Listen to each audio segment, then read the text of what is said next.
I'm Kimberly, a self-taught baker. Each week, I pull a number from a jar and bake the recipe waiting on that page. No planning, no previews, just trust.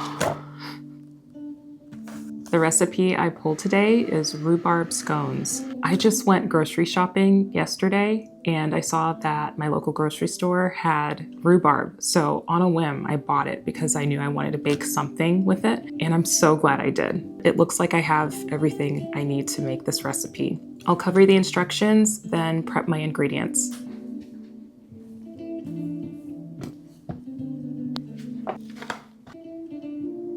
I'm going to just put all-purpose and cake flour in the same bowl. Half teaspoon orange zest. 85 grams unsalted butter, diced and frozen. Diced and frozen. Oh no, I have a feeling I might have to use the food processor. I wonder if I can get away with grating the butter and incorporate it that way. I've seen people do that with butter scones before. I don't want to wash a food processor.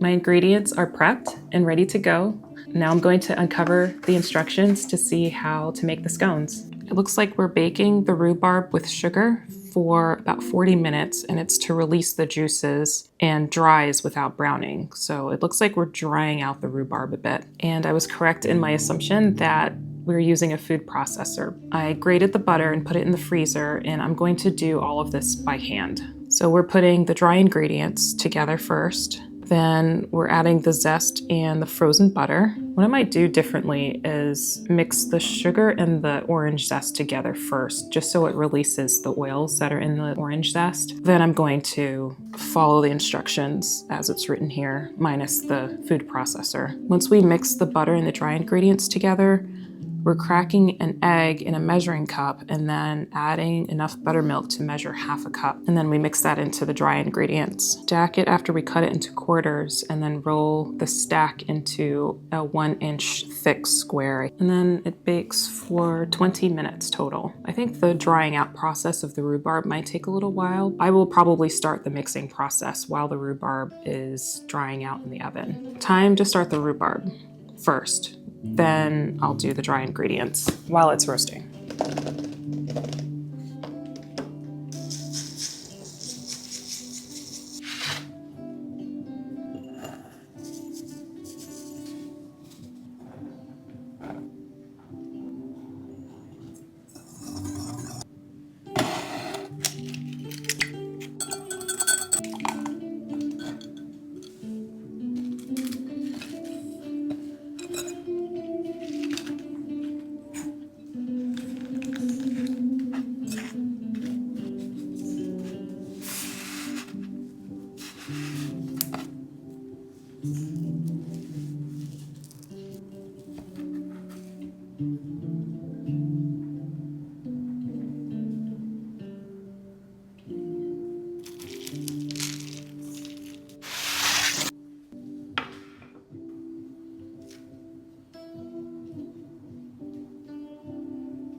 The scones are out of the oven and they've cooled off a little bit. My oven runs a little on the hot side, so they're a little bit browner than I normally bake my scones. I ended up turning the oven temperature down a little when I saw that they were getting too brown too quickly. It's not burned, thank goodness, but it's a little bit on the darker brown side.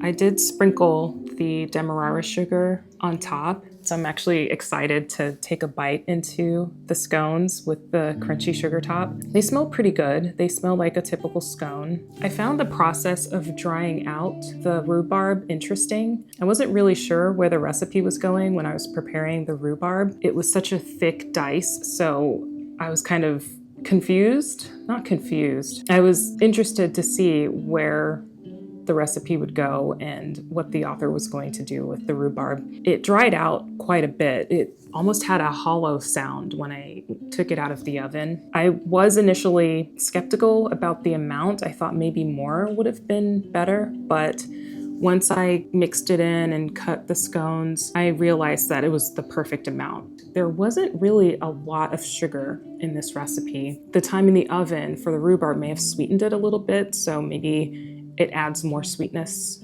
to the palate. I'm curious to see how this is going to taste, so I'm gonna try it now. Before I take a bite into this, there are layers here that were created when I cut the dough and then stacked them, then rolled it out. That's kind of nice to see. I think I may have rolled these out a little bit too thin. It'll be fine.